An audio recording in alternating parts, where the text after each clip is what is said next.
Let's check Kislev. Only I keep chaos at bay. Probably gonna be the same, just starting locations, right?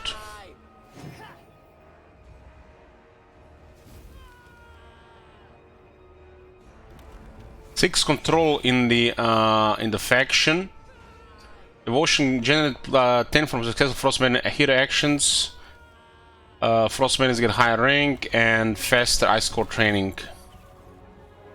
Herself, she really clears corruption, a cheaper ice guard, and almost completely removes Miska's chance.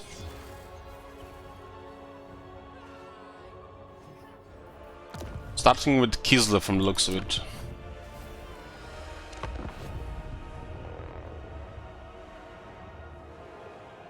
Yeah, they changed the starting armies a bit.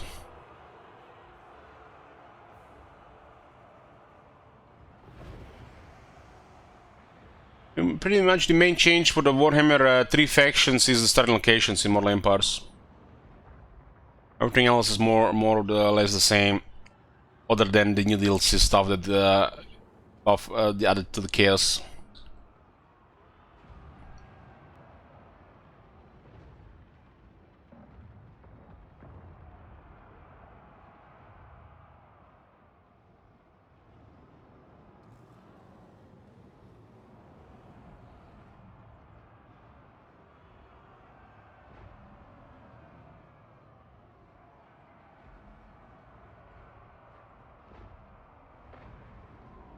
Kinda seem odd that Catherine and Frost Maidens would ride bears and not horses.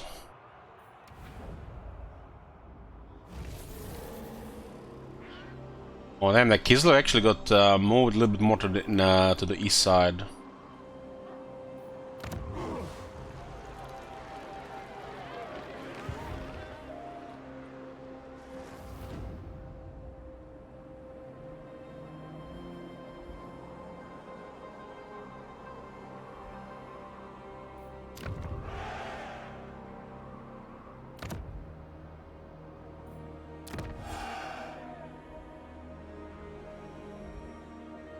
Area is a little bit smaller around.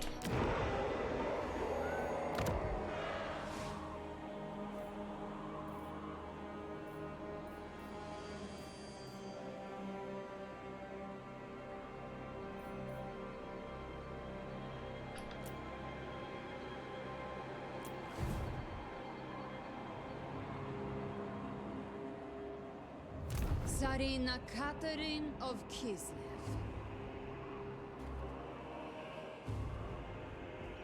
Not a chance. Kislev starts with Bersang as the enemy.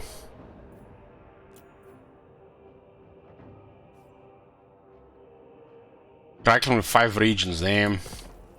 Looking forward to see, you know, what the player gets. Probably just one, right? Rebellion against me is inconceivable.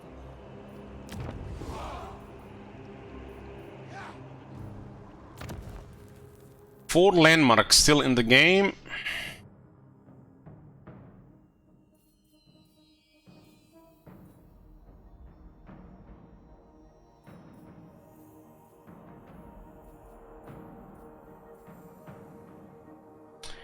Imperial Embassy still crap.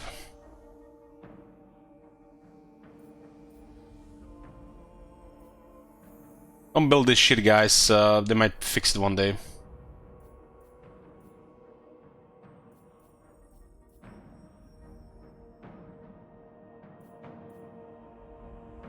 I have this one in the Book of Garages. I think I do.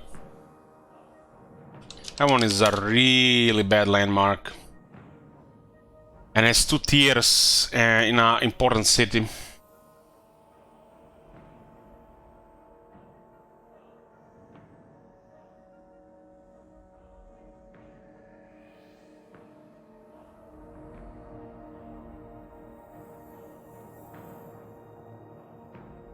Let's copy this.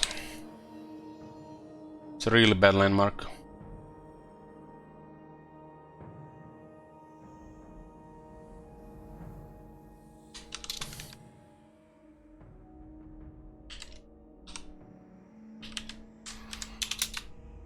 Imperial Embassy 1 and 2 landmark Kislev does too little and too late. A tier 4 and 5 landmark in such a city where building slots are all very precious for other buildings. Possibly the worst landmark I've ever seen. Yep, nothing changed about that. It's really bad.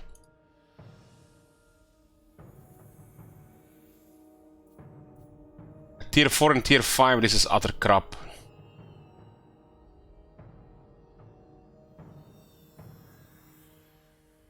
Who even assigned this shit? Did they even play the game? If they doubled this, it would still be poor. And look at this, 8,000 and 10,000, this costs 18,000 to build. They're serious about this.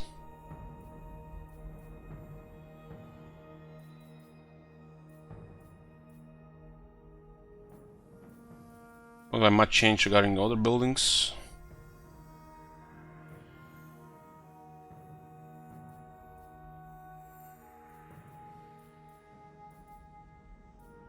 By the time this is available, you already sorted your relations with the Empire, right?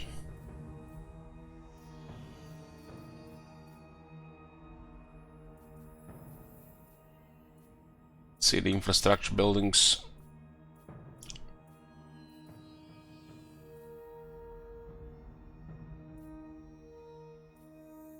Looks still very good. The Great City is still gonna add up.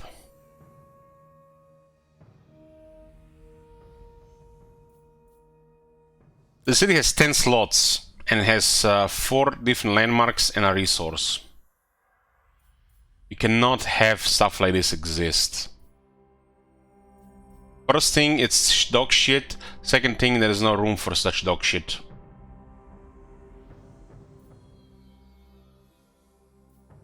If they doubled it, and made it twice cheaper, half the price, and a 1 tier lower, I would accept this average.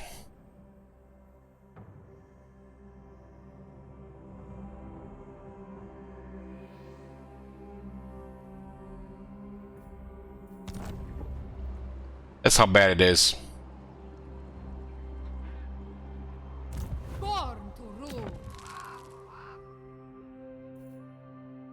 Pattern is a wizard of Lord of Ice. I don't think they changed anything here. She has actually pretty good. She had pretty good stuff.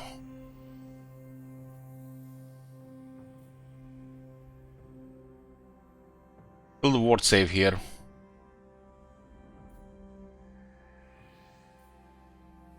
This is all the same as before.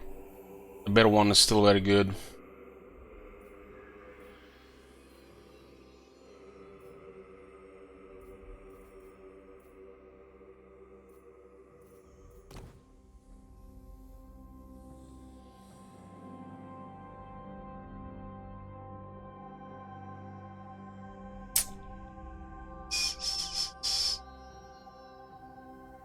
Arcane, Arcane, Arcane, Arcane, Arcane. 1, 2, 3, 4, 5. It shares 5 stats with Arcane's weapon.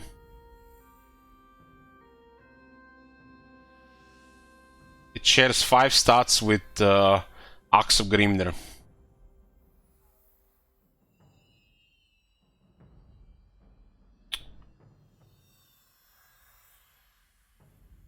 But at least it has 10% weapon strength and an ability, so that's acceptable.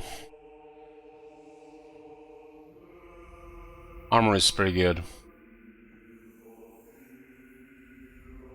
But this type of generic shit on unique weapons is so lazy.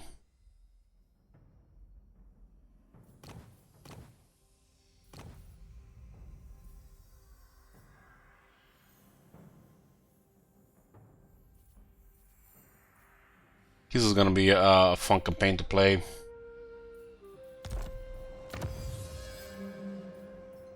They did get the technologies buffed in one of the updates. Oh, they fixed the bridge loaders. It's only now for the regular coaster, for the armor coaster and stealthy.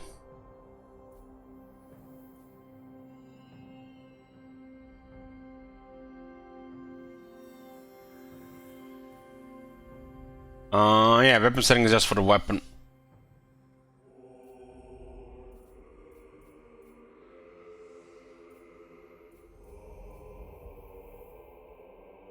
Look at this, you got technology here, ventilation of the Empire, makes that landmark utter garbage.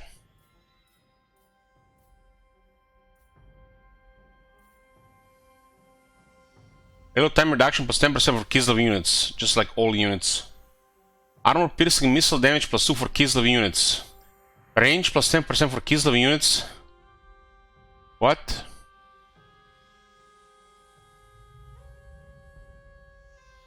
Wasn't this just for Kostas before? Now all units get more range, damage, and reload time reduction.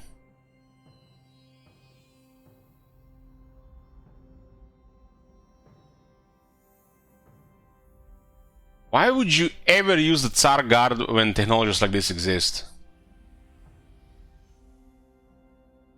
It's like the armored coasters are so fucking good when stuff like this exists. And this stacks with breach loaders.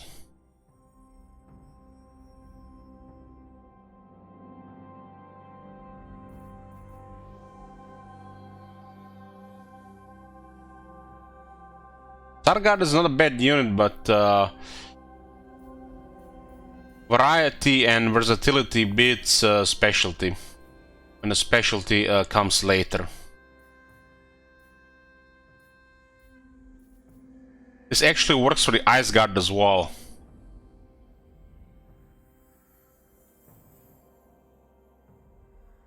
No.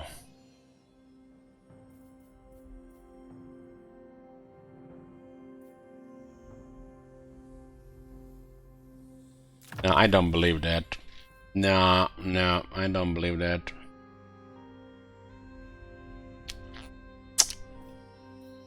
This is also very good for horse archers. Finally, a faction has proper horse archers. Your Tsarina looks after you. It's actually very good for the shitty units like horse archers. A pale shadow of my palace. It can be right.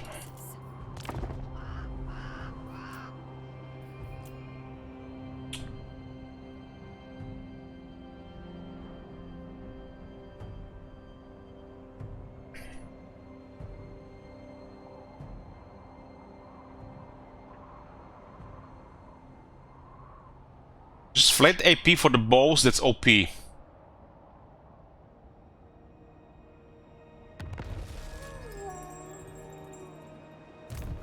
Queen of Kislev. They are one people. Or such as a tier 2.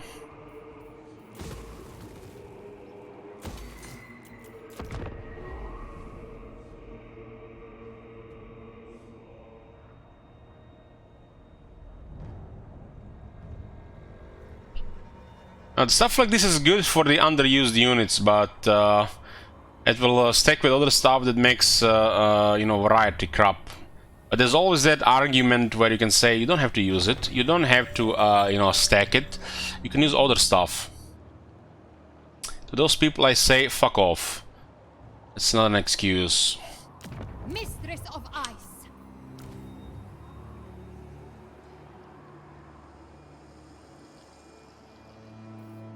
It's like the just white ass licking the devs' asses. Laziness. Kislev endures.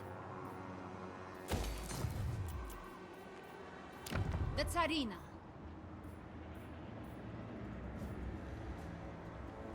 Yeah, very good commandments on Kislev still. This one is kinda underwhelming though.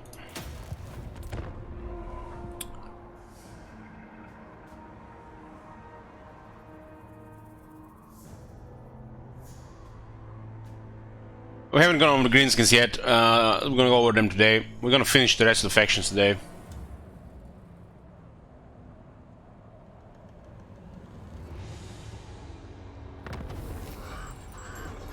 I had a lot of fun with Kislev.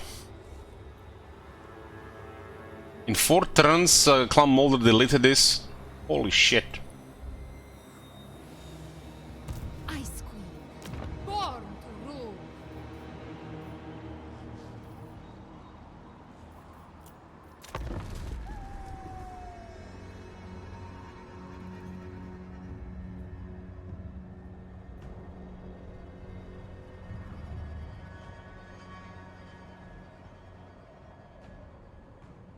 We're going over the scaling today. We taking a quick look on the ogres and taking a look at the Kislev here. Looks like the Warhammer 3 stuff didn't get changed much. There's some minor changes like this. Not really critical that we go in full detail there.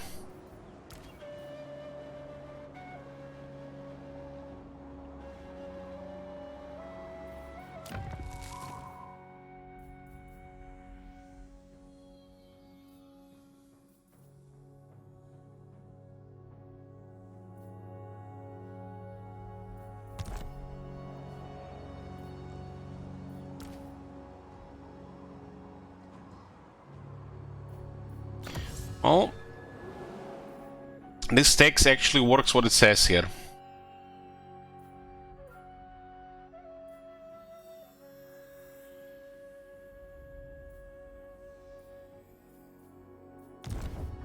Ice Queen of Kislev.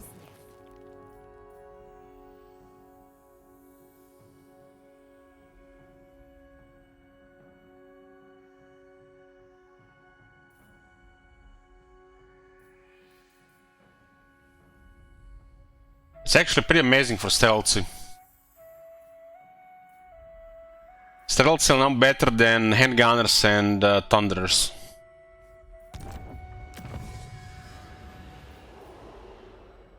Breach loaders and pirate weapons make stealthy better than thunderers or handgunners.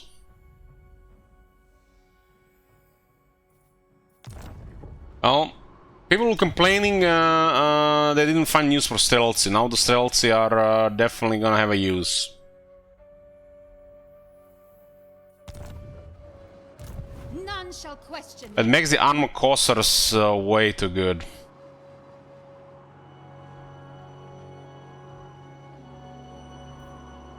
Honestly, armor coursers are like longbeards with guns.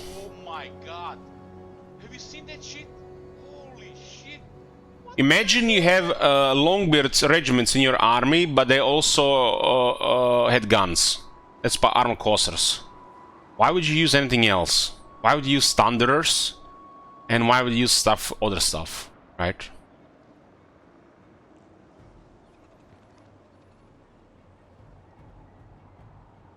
I mean, they only have 6 shots, but that's enough to do decent damage.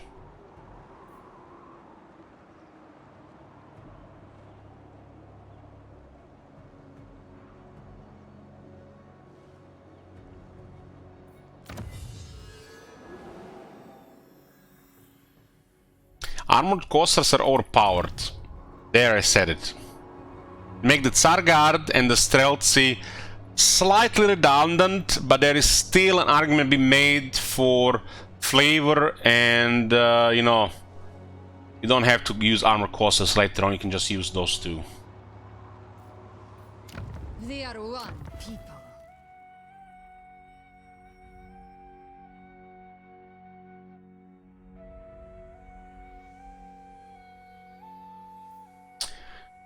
Tsar Guard, the way, you know, the way I call them, Garrison Guard.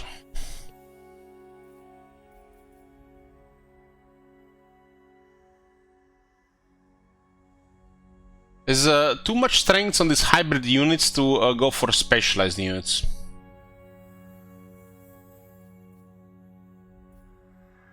And Tsar Guard are more expensive than the Ice Guard. And Ice Guard are just better. Especially for Tsarina. The Tsar Guard does not exist for Catherine. It's just nonsense. Absolute nonsense.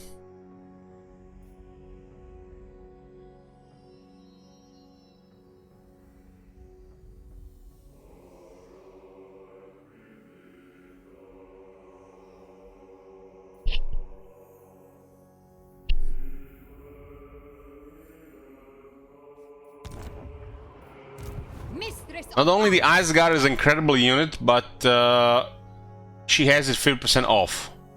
That makes her the single best unit in her army. And they are super versatile. The only argument can we make here is a couple of little Groms. And maybe War Bear Riders for the flanks. This is the only thing that goes into her army. Warbear Riders and the Little Groms other than Ice Guard. It makes you wonder who's supposed to use the Tsar Guard. Maybe the other guys get to get used to use them.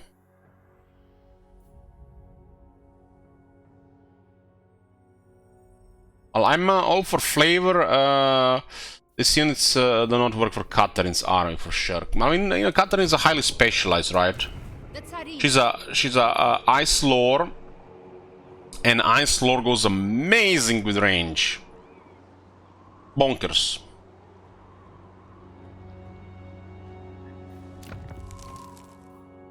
Sometimes the shit will go around, so the Warbears do the work.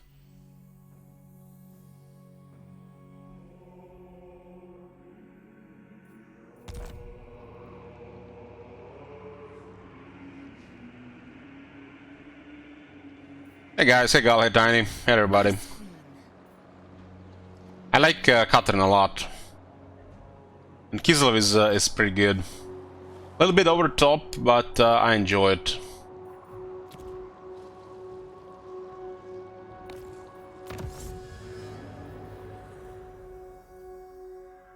Slavian Ducat, where is it?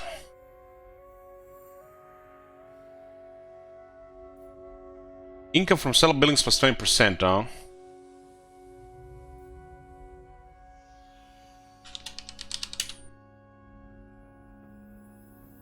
Finally fix that, huh?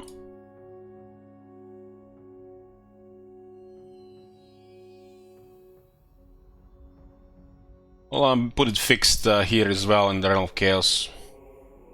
That was a broken technology.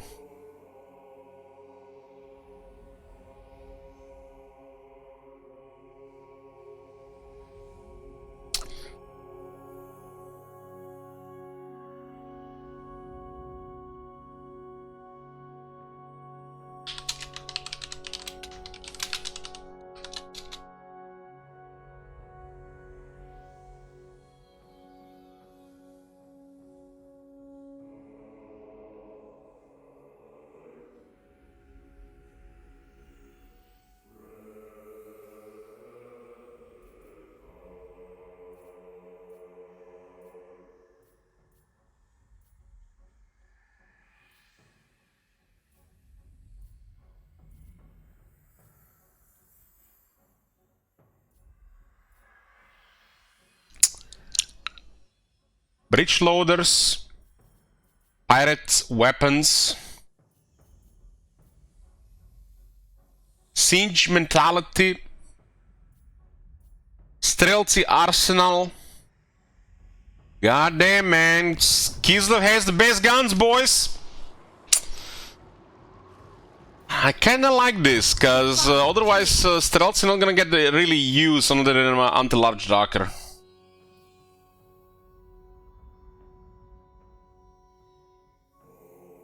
We need to make Streltsy flavor army where we just shoot people.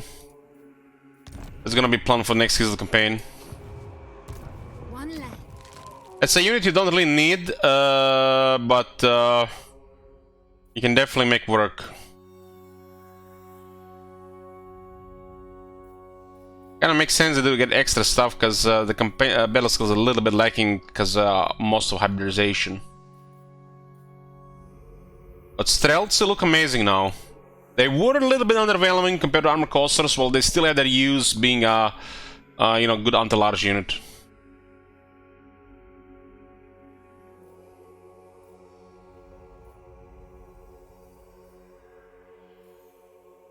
Greenskins now. If you guys missed any of the factions, they're all gonna be on highlights on Twitch.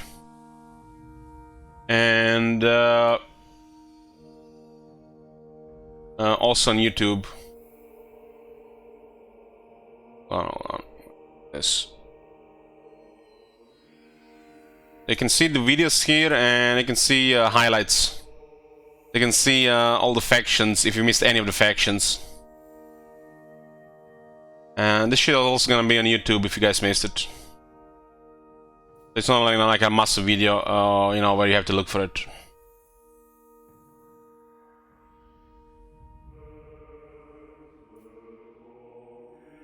Now this feels pretty samey, just Immortal Empires, right?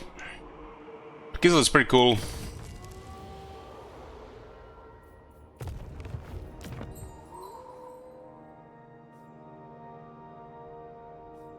Still has a percentage melee attack.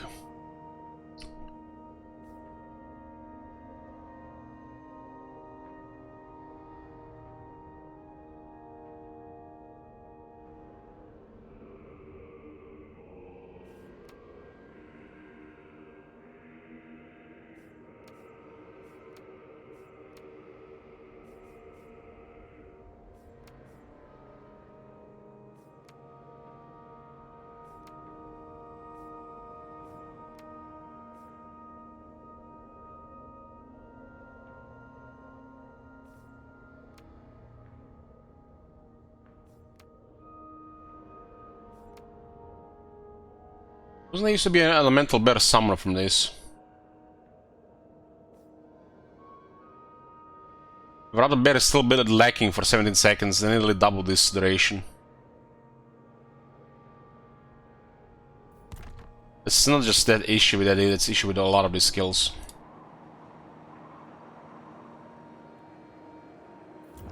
Might be from the tech, Christ. It might be from tech.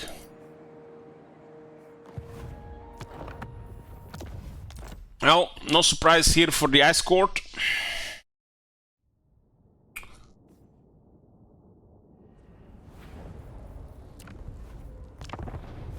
I am Prince and Emperor. Yes, you are. Kostaltin. The whole army gets frenzy, so Kostaltin could make use of other stuff.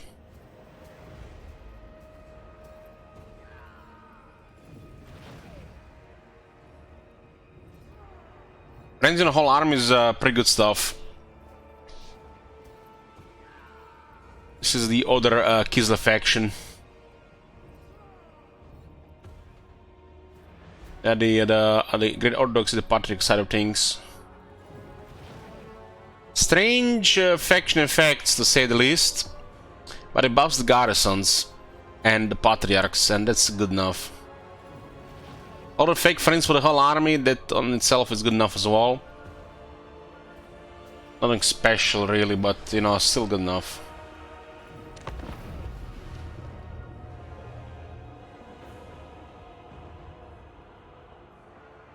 I think this guy starts in Erengrad now.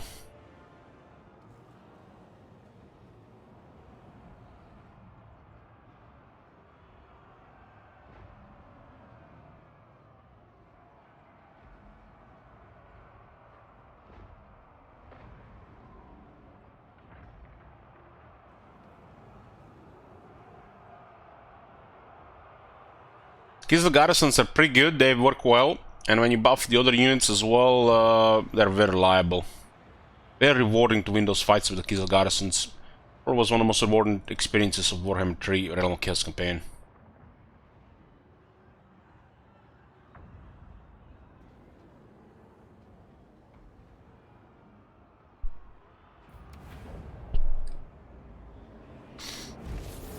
Erengrad, huh? On the great cities. Not up the harbor, but it has a lot of resources.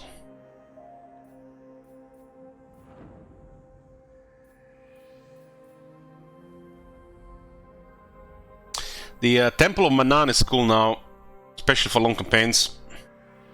10 attack when fighting at sea faction-wide.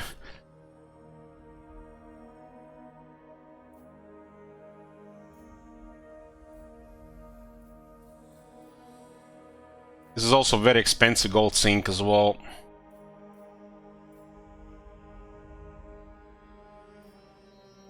Is it me or they nerfed the capacity for the Frost Maidens in the Frost Home?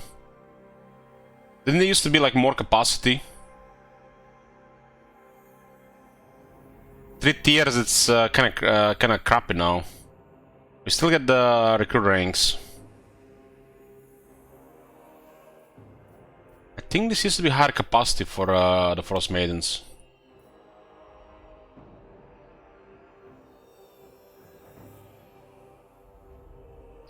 1, 2, 3, 4, 5, 6 buildings.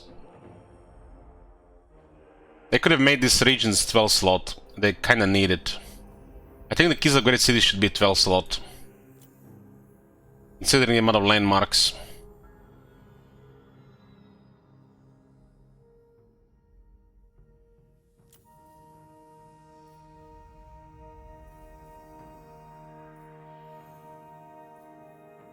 Like, these three are not optional. Like, this one might be optional, but these two are not optional. These two are better than any landmark.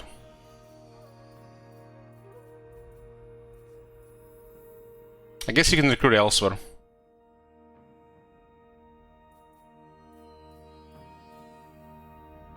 This one is cool, but I feel like you're gonna have to ignore it. It's too expensive and you have no slots.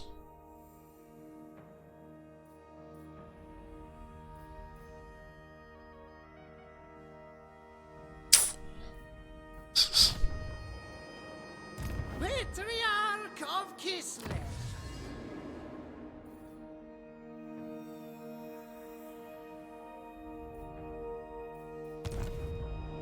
I am Constantin. He starts with 2 Streltsy and light war sleds, huh? Frenzy for the whole army.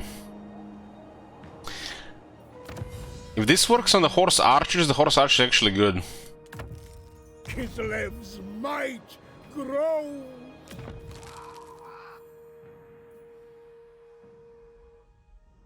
They got a shit technology though. 8% missile strength, 12 speed, no ammunition. No ammunition, no. I am truth. It's not really good for him because he has friends in the army, right? Strength. Replenish. Through faith. Repel chaos.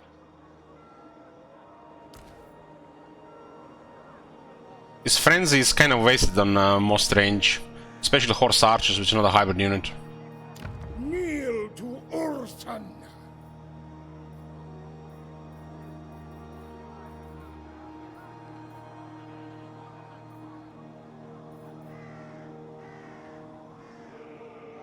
This is a redundant building. Could have easily merged these two buildings into one as well.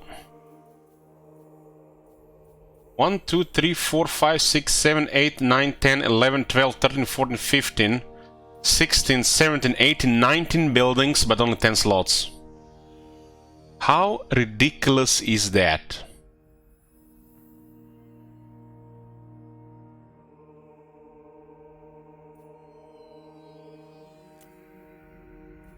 The city should be 12 slots. That's obvious.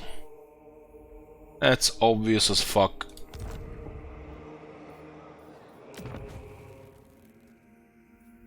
One, 2, 3, 4, 5, 6, 7, 8, 9, 10, 11, 12, 13, 14, 15. 15 of these buildings go above tier 3.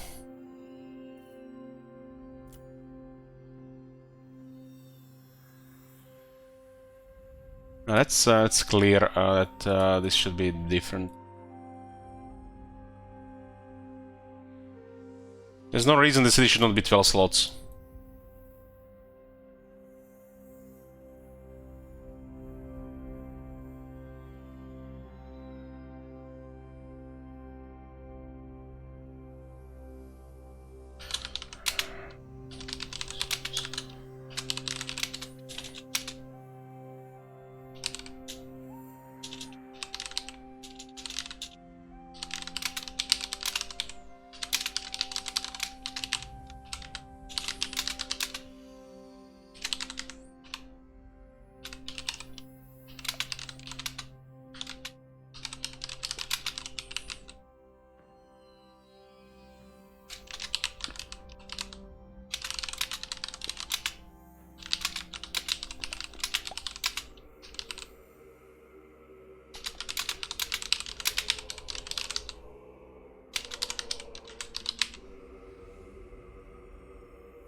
You really can't build cool stuff like this because there are no slots here. That's stupid, right? 1, 2, 3, 4, 5, 6, 7, 8, 9, 10, 11, 12, 13, 14, 15, 16, 17, 18, 19. 19! That's ridiculous. 1, 2, 3, 4, 5, 6, 7, 8, 9, 10, 11, 12, 13, 14, 15. 15 of them can go above tier 3.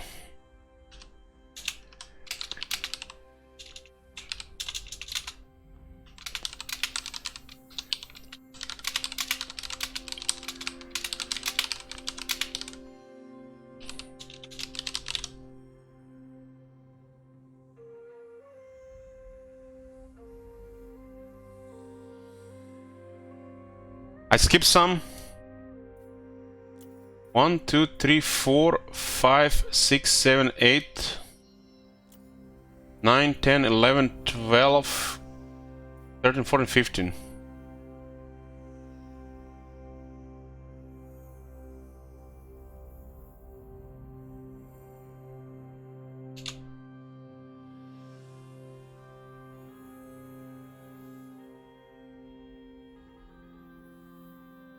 Now this is clearly a bad design, and there's nothing wrong for this city to have 12 buildings, and I will tell you why. Look at the port, for example.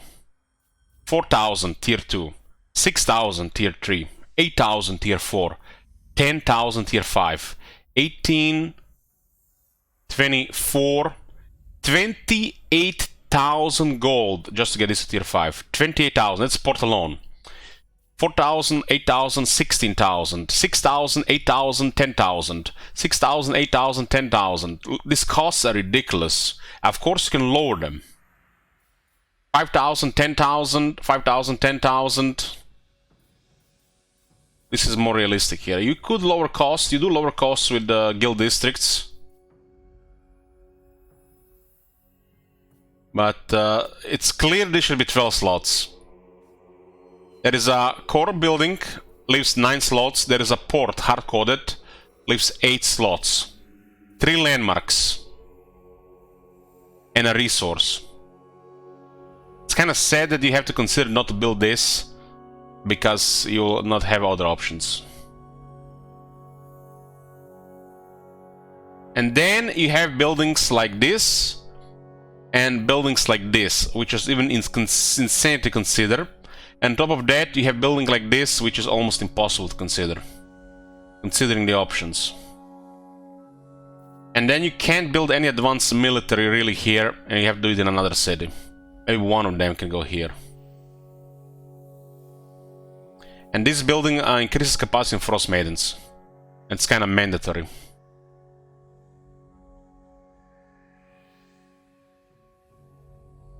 Yeah, I think Kislev Great City should have 12 slots. I don't think that's asking much. These buildings are expensive. That is expensive. And how the Kislev works, I think it's fitting as well.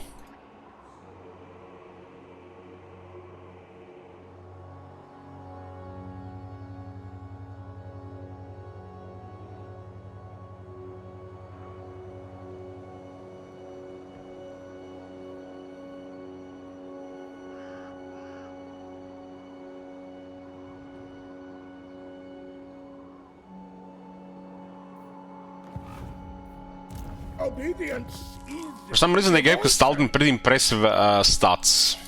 I'm still questioning to this day. This weapon, copy pasta, okay, copy pasta, and this is a barely acceptable weapon if you ask me, but yeah. This thing here and this thing here is so boring.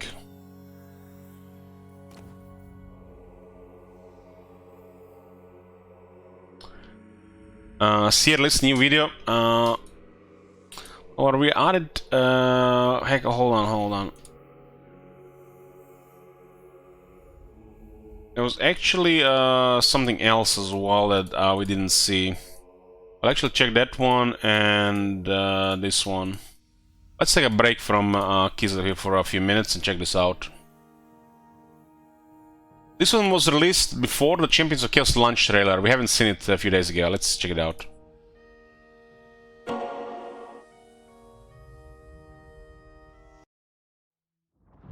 As the four ruinous powers play their great Different game, narrator here, huh?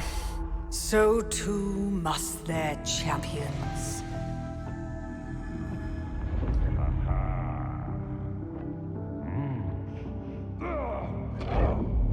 Forever pursuing their patron's favor.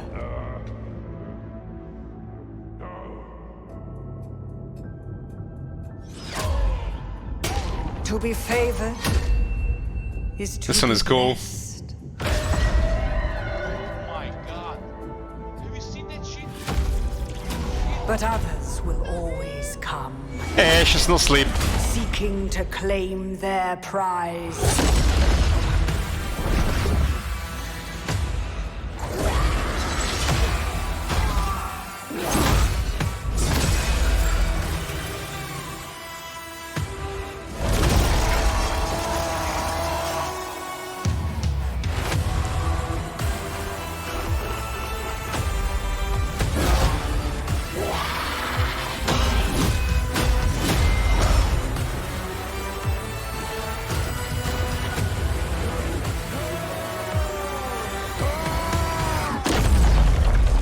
A champion does not retreat from such opportunity.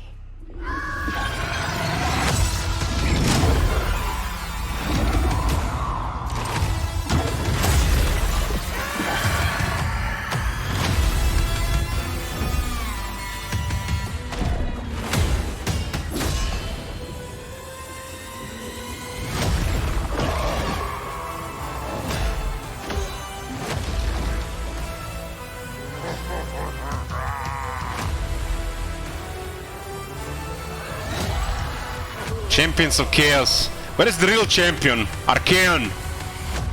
A chance to prove their worth. Now the time has come to reap what has been sown. The true test. Oh, here he comes.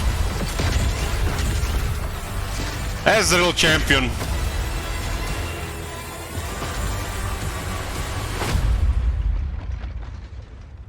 They're showing at the end who's the real champion of Chaos.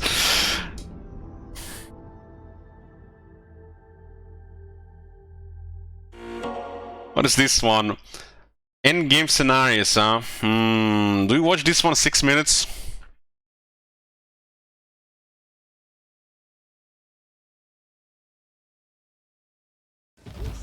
The lands tamed, the seas charted, your empire on the cusp of immortality. But would it be a true tale of historical conquest if there wasn't one final, major hurdle? In Immortal Empires, we've reworked endgame scenarios, meaning it's not always going to be the incursion of chaos knocking on your faction's door. These scenarios will push your empire to its limits, making you fight to the very last to survive. Before you start your long campaign for supremacy, you'll have the chance to customize your endgames in numerous ways. The difficulty slider lets you determine how much of a final hurdle the endgame will be, from a mild thorn in your side to a fully fledged apocalypse scenario. The early warning timer lets you decide how much time you have to plan for the endgame, or if you'd rather that the scenario be dropped on you out of the blue, sending your empire into chaos.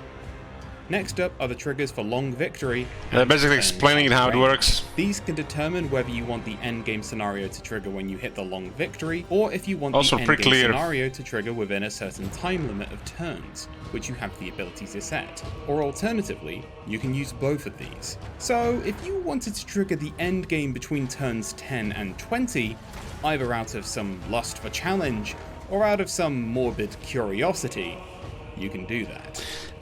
Something just got me thinking, guys. Imagine living on Ultuan and you look at the window and every day what you see, a massive iron vortex as a constant reminder that you need to be vigilant against the chaos and the force of chaos. I don't know, I don't think that's the way to live. No wonder the elves are always so gloomy.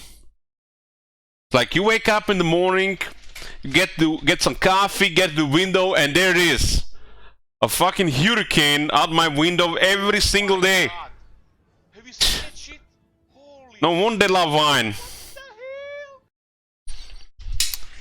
Constant reminder, right?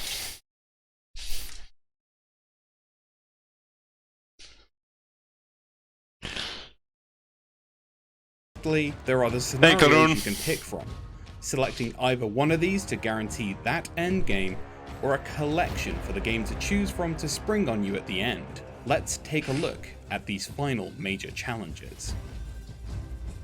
Starting from the top, in the Black Pyramid, the undead forces in control of this ominous building stir to life in very aggressive fashion. If an AI Vampire Count's or Tomb King's army controls the pyramid, they'll gain additional armies, become incredibly aggressive, and will go to war with Set all walking of like them. fuck off. If it's controlled by a faction that's not vampires or Tomb Kings, it'll be retaken by King Oftos and his Sentinels, who'll also adopt this brand new aggression and go to war.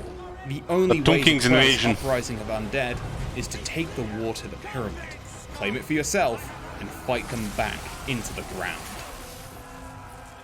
That laser is In a meek. grudge too far, the dwarfs, who grow grudges as long as their beards, decide they've had enough of everybody, and that no matter who you are, you're going in the book. Dawi armies will spawn in every faction's homeland. If they don't control those lands, they'll declare war on whoever What does. the hell? They just If spawned on you top of don't you? own it, it's theirs now. Dwarfs are renowned for their grudges, and will hold on to them until they've seen it right, or they're dead. If you want history to remember you, you'll need to face their artillery head-on and bury them under the mountains. So hold on. You're telling me I play as Wurzak, I wipe all the dwarves, and we get the roll the grudge too far, we get a warning dwarves gonna come, and then a few tunnels later, out of all those mountain holes, the dwarf will just pop out of the ground with million armies? I like it. Not to be outdone on the aggression front, in the scenario, the biggest war, the greenskins are spoiling for their biggest fight yet, and you're in their sights. If Grimgor, Wurzag, Grom, Azag, or Skarsnik are alive, they'll get new armies spawning on their location. Not only do these armies appear, but big buffs are also applied to them, to coincide with their love of violence. If you want to quell this growing rage, you're gonna have to kill them all, matching their brutality and their cunning. But don't expect them to go down without a fight. In the magical forests of the old That's a world, spooky one. Orion's horn sounds out, as the Wood Elves prepare for the Wild Hunt, another endgame scenario. The real Major Green forests Tide. all spawn hostile Wood Elf armies, ready to declare war on the world. The armies gain buffs to recruitment, replenishment, upkeep, leadership, and most threatening of all, their ammo capacity is doubled. As they seemingly try to blot out the sun under a hail of arrows in the name of Athel Lauren, you'll What need can to do for kill auto and resolve? hold at least half of the glades to end the hunt. And then we doubled it. Lastly, in the Vampiric Ascension scenario, the nights are about to grow longer, as the forces of darkness are on the rise. The Vampire Counts return with powerful, fully stacked armies in their home regions, with bonuses to corruption, replenishment, and upkeep. If you want to survive the night and keep your empire intact, you'll need to capture the vampire-infested regions to put these Masters of Death down, once and for all. These scenarios are only the beginning for what we're planning with Only the endgames for beginning. Total War Warhammer 3, with more coming in future updates, including an ultimate challenge for either the most morbidly curious or the most battle-scarred veterans. So build your empire, maintain control of your lands, and prepare yourself for the final onslaught. The endgames will put all that you've built and all that you've learned to the final test. For more information on endgames, Yeah, that's cool. They're still working on don't it. forget to check out the blog. The fact you can actually turn these things early on is can make for quite interesting campaigns for sure. Challenge campaigns. Some bizarre scenarios. Would be cool if you can turn them all at once. They said they're actually going to make it an option to turn them all at once. So, Kostaltin is the Legend Lord Patriarch. The most special thing about him, he gets all the battle prayers, unlike the regular Patriarchs. I think the regular Patriarchs... I really think a regular Patriarch should get the prayers also available, all of them. Like, the first one should be available early on. The next one should be available on like rank 30. And the one after that, the rank 40 plus. I think that would be pretty cool. They need to they forgot about one thing, and I hope they remember this. Heroes, now that they have 50 ranks, should have stronger versions of all the campaign skills available at rank 30 plus. And some of the skills that cut each other out should also be available on a much higher rank. So at first you can only pick one, and then the next one can only be available like 20 ranks later, and then at the end. And I think this is one way to also improve the hero skill trees. A lot of them are lacking a lot of skills. I feel like every single hero should get more sets of skills, depending if they're fighting on foot, on horse, or another mount. But something should definitely be done for more options, variety, and keep the rank 15 consideration. You start rank 1 as a lowly hero, and then by the time you reach rank 45 plus, literally a regular hero turns into a legendary hero, right?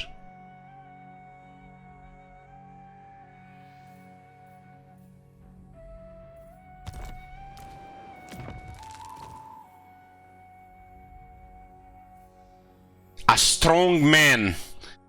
One of the most annoying thing about Kostaltins is very good for the AI. The wound recovery time, that's very good for the AI. For the player, that doesn't really do much, but when shit hits the fan, it's okay. The Kostaltin is really hard to defeat, actually. He's unkillable, nearly. And if he gets wounded, he comes back.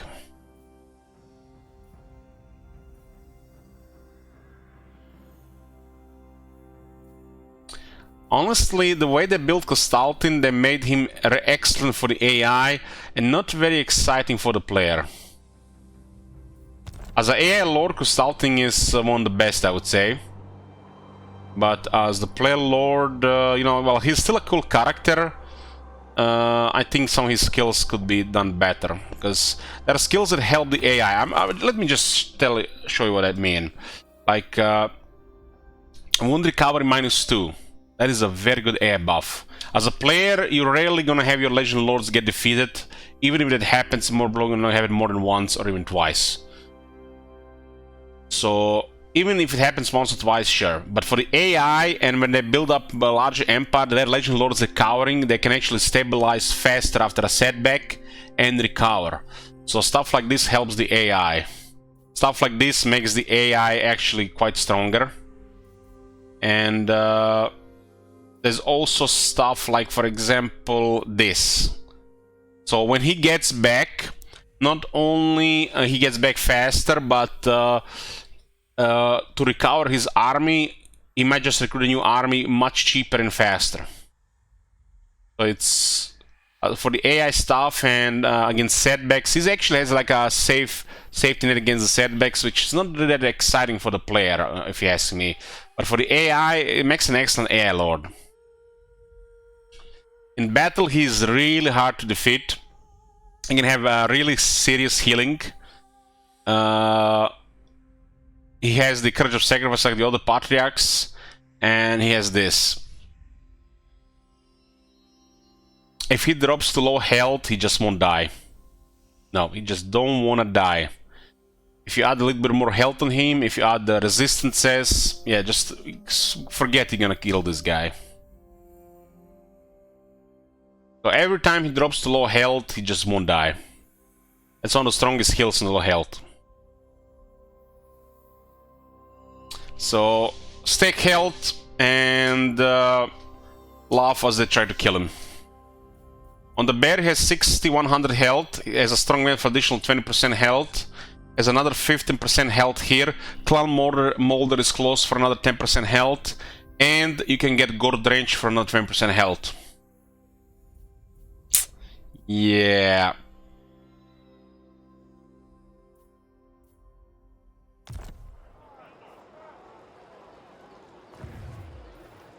I am Constantin.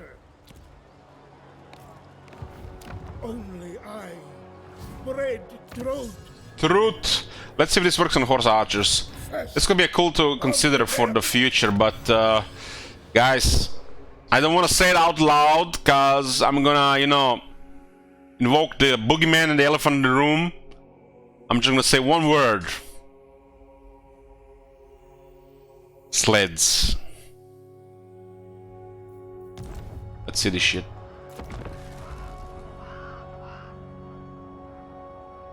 Better back.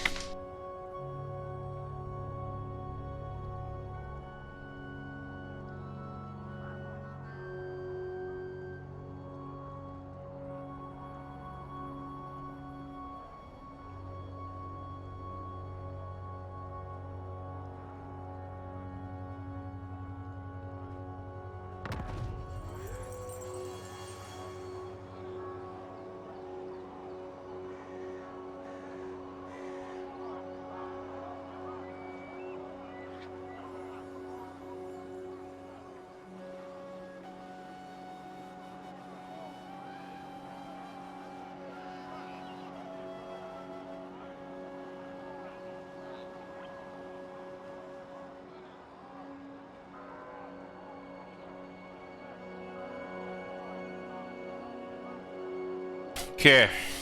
Has 2 health still in his personal line. 2? Supreme Patriarch.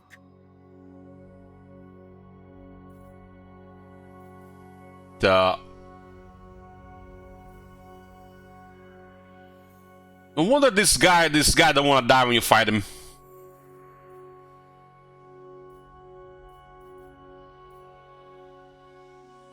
This guy get additional 80% health on 6100.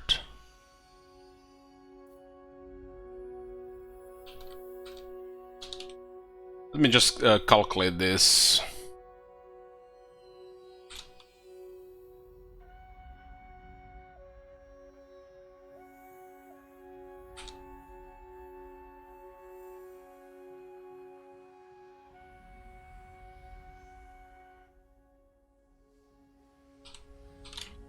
So this guy can have 19,265.4 health.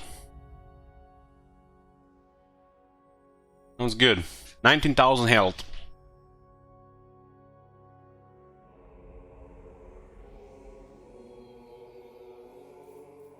And they didn't include the stuff for other factions regarding healing caps.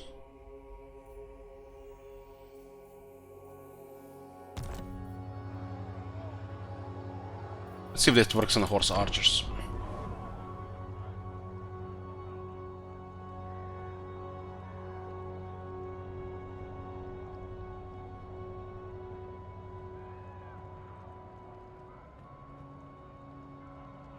Well, shit wizard, since, you know, the DLC has to be power creep, otherwise we will not buy them, you know that their philosophy. They can only go bigger, you know, from a war bear to elemental bear. And when they release another Kislev DLC in 2050, they can add those wings to the elemental bear. And once that is not enough, they can mount some guns and cannons on top of that as well. Like a Howdah on it with some stealths and shit. Imagine elemental bear with a Howdah with stealths on it. And a wizard casting spells. Now we're talking. Now we're talking.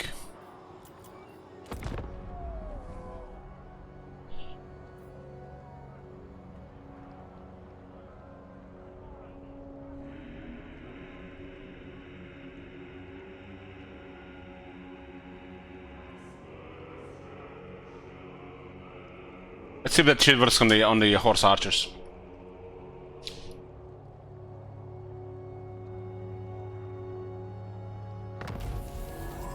Pirate weapons been researched. Obey. Ooh, yeah, that makes the horse archers look decent. They still have limited ammo though, so you have to keep that in mind. Their ammo kind of sucks, you know, because it has to be finely tuned for esports.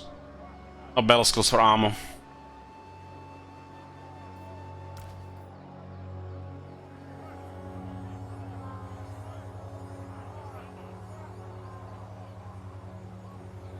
The range did get toned down a bit, but this one is interesting. It works on all the units. For sure.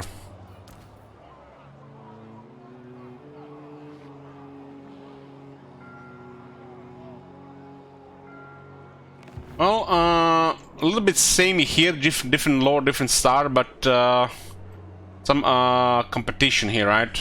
How does diplomatic situation looks like this? Nothing really special. Kislev, is okay. I really have no desire to play this guy. And I'll most likely never do it unless somebody requests me to play this one. So we will never see Kislev in a campaign otherwise.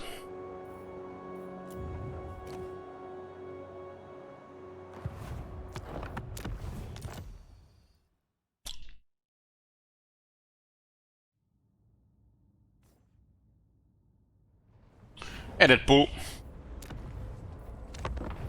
As I hold Gal Maraz. And the third Kislev's faction is Ursun Revivalists with Boris Ursus, who is pretty goddamn strong. This guy was a surprise. It's a half-assed faction that probably needs some little bit of love and a little bit work, but they got a good base going. This guy looks to have the roughest start in the entire Warhammer 3 Immortal Empires beta. The roughest start. So Boris' specialty is diplomatic relations with the Ice Court. Seldom is the Chaos Vessel and climate receive reduced climate penalties and general devotion. Faster construction, cheaper construction for garrison and legion buildings. Faster construction for the core building. More experience for Warbear Riders. Warbear Riders are one of the Kislev's strongest units.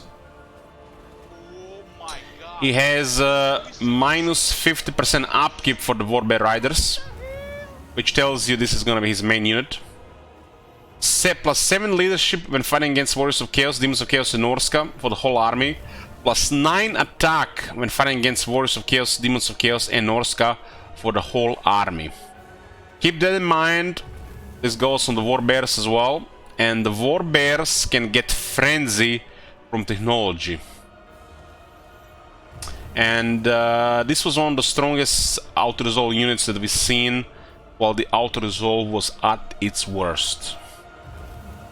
He's also immune to Chaos Undivided Corruption and Chaos Waste Attrition. So he does seem rough, but he does have something to back it up. Let's check it out. Main difference is different starting location, obviously. Hey Wolf, I haven't started any campaigns yet.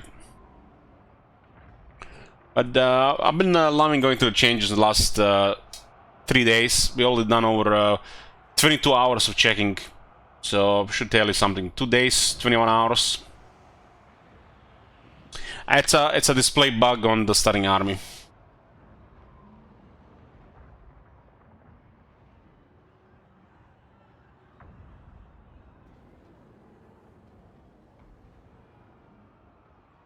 This one does looks interesting, and I'm probably gonna play a Boris campaign in the future.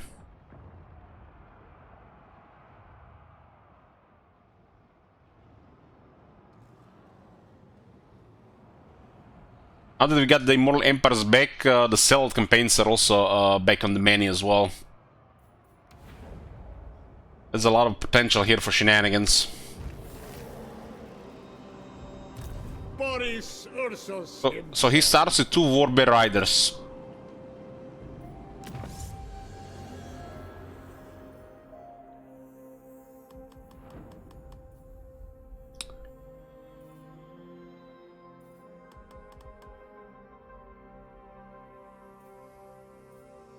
But he can't get to Frenzy for the Bears without Kislev. This is they really need to give him different tech.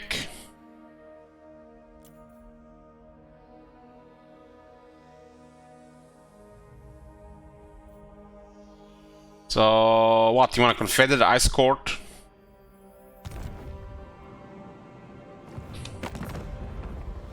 Starts away from everybody. There's no settlements at the start. So they either need to give him a slightly different tech or remove these requirements for the cities. Take we're gonna skirmish Kavi did. Patriarch of Kislev. Boris Ursus himself. Take their head.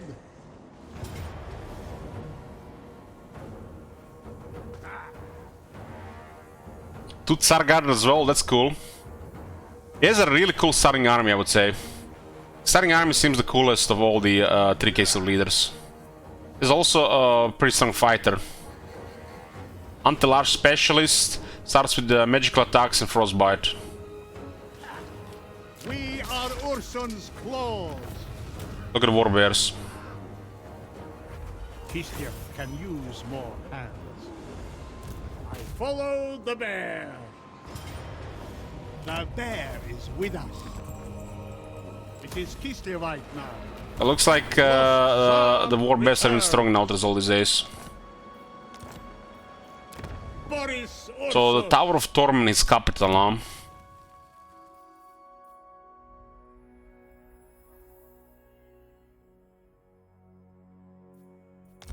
Just make it so any Kislev faction have to control the city for the research. Yeah, that actually makes sense. If any Kislev faction controls one of these cities, you should have the technologies available. That could be another thing. Reborn for Kislev. Best faction so far,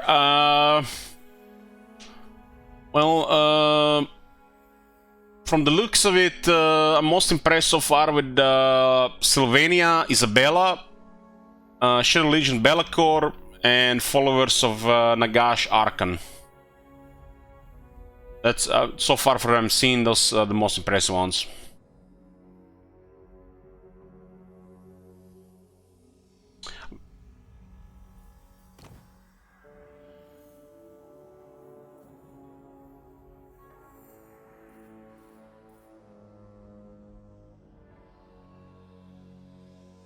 Arkan is one of the biggest surprises.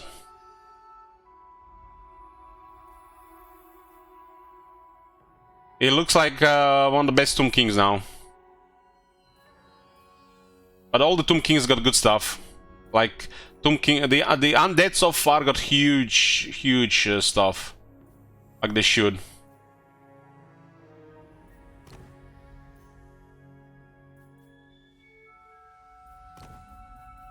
HP leadership, anti-large physical immune psychology, and he already has very big anti-large. Warbear Riders get 16% weapon strength. That's kinda nutty considering the best battle skill is for the Warbears. So you get 110 damage, which has access to frenzy. And then you get plus 16% weapon strength, and then you get another 12% weapon strength on anti-large bonus. There's a buff for the Tsar Guard, movement range, and Elemental Bear gets regeneration, which is kinda cool. So his Tsar Guard buff, Warbear Riders, Elemental Bear buffs, and some stuff for himself and on battle and campaign.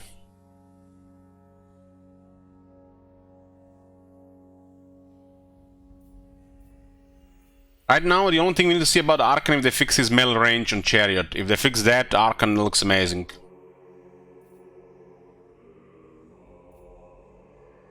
So he has very good relations with Kislev. Plus 30 with the Ice Court, and he can get a technology, skill for another plus 30 here. Rank 20.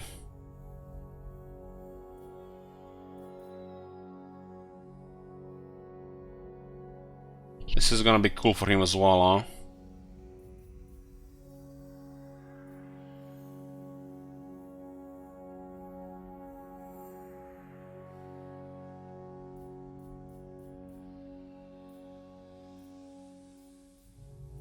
A lot of generic stuff here.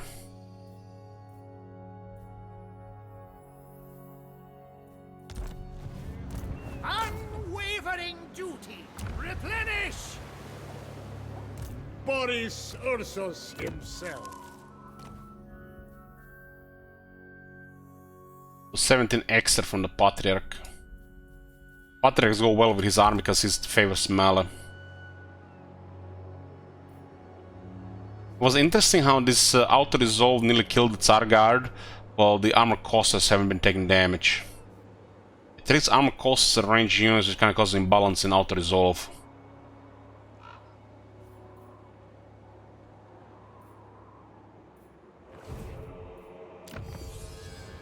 But this technology should probably pretty much just activate a little bit different for this guy. He's in quite a location here. This is a frozen climate, while this is a chaotic wasteland. Chaotic wasteland is unpleasant for this guy, and the penalties look like slightly lower.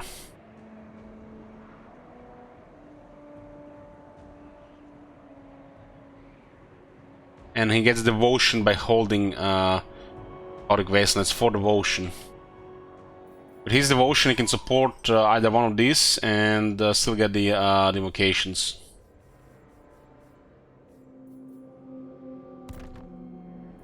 Totally different spot compared to the other guys.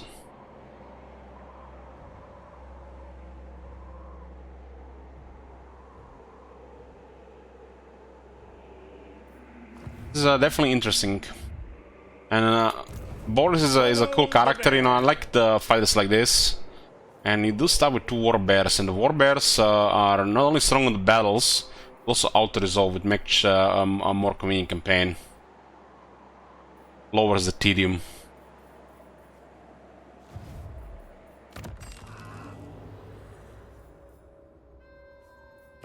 Yeah, that's pretty much Kislev, not changed much other than them being in Mortal Empires. Wonder what's gonna be when he occupies this. Will it just be a regular city, or will it be a standard city? Doesn't get access to great cities, so definitely a different campaign.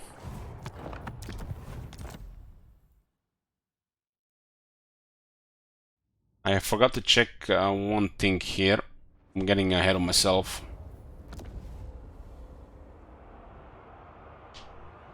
Have you gone on through Kislev today? I went through the ogres, but I didn't take a quick look on the battle skills. I think the ogres' battle skills are still the same. I haven't really changed much of the Warhammer 3 stuff. Most of the changes happened with just moving them around.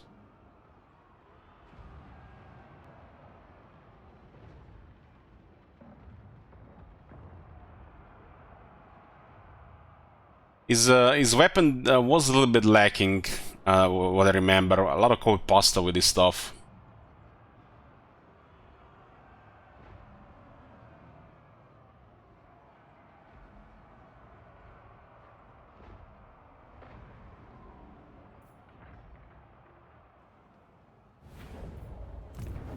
So Boris' weapon, Sharp Blade.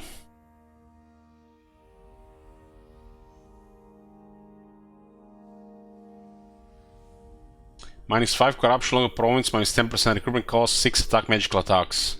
See this pattern here, guys? That starts with magical attacks.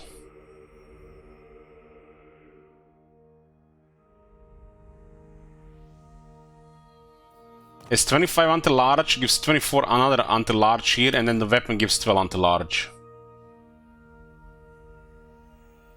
Armor is fine.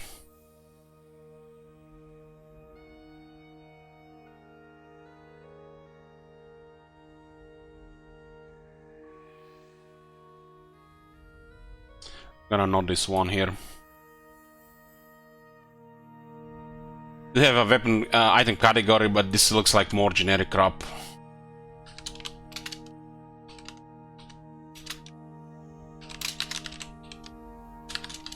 This Sharp Blade.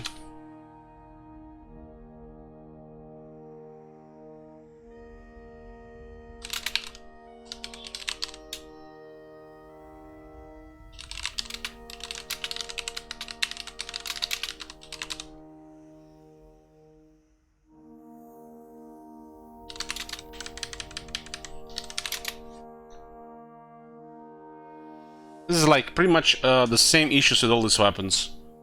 It's almost like they copy 3 stats and they just add 2 more stats and call it a day.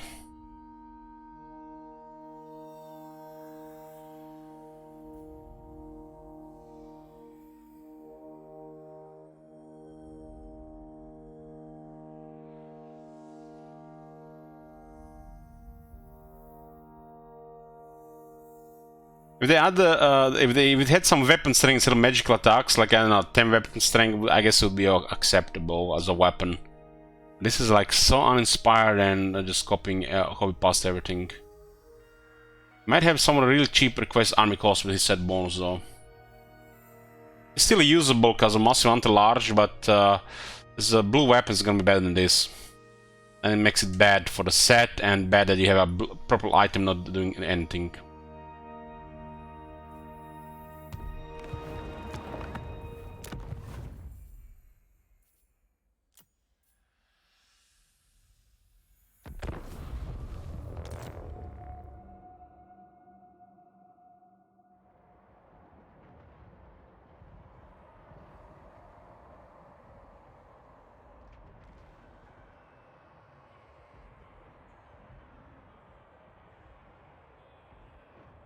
It's a unique weapon, right? You should not be considering to replace a unique weapon with a blue weapon, right? That just seems stupid.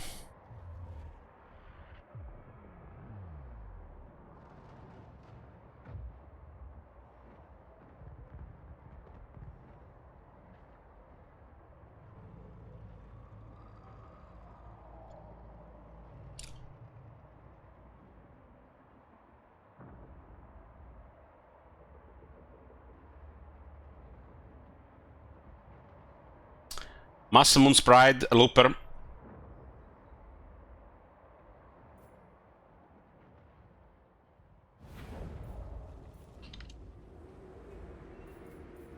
Graceless, the shockingly obese.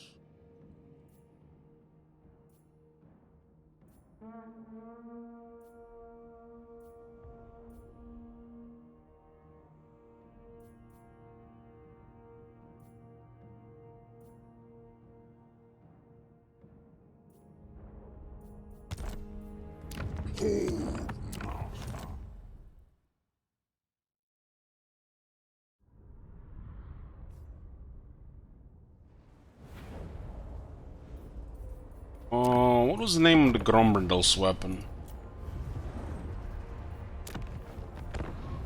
Bring me to my men. Didn't put his weapon name here. Take, you know who I am. You know who he is?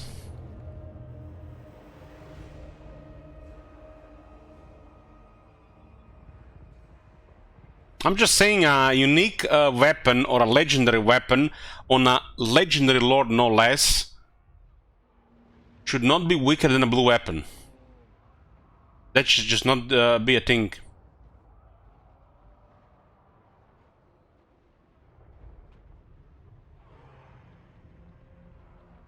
It's not like you started with Boris's weapon looper. You have time to find, you know, items.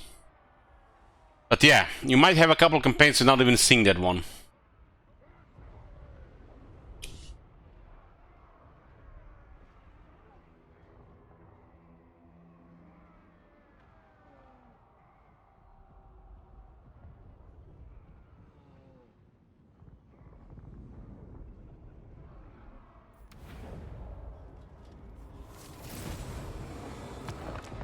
I'll see it done. Rune Axe of Gromberdal.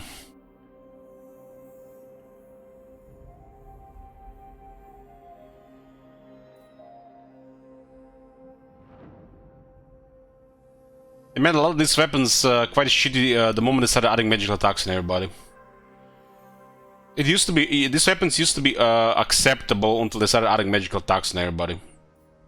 And then the power creep started coming, and then they started to age really badly. Especially once they fixed a lot of the blue items.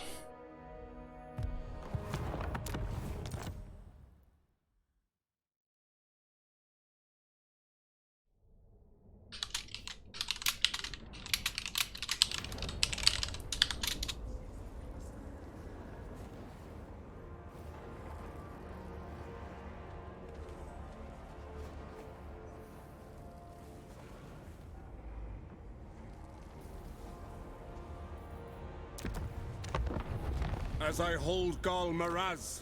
Okay, that's for the Kislev.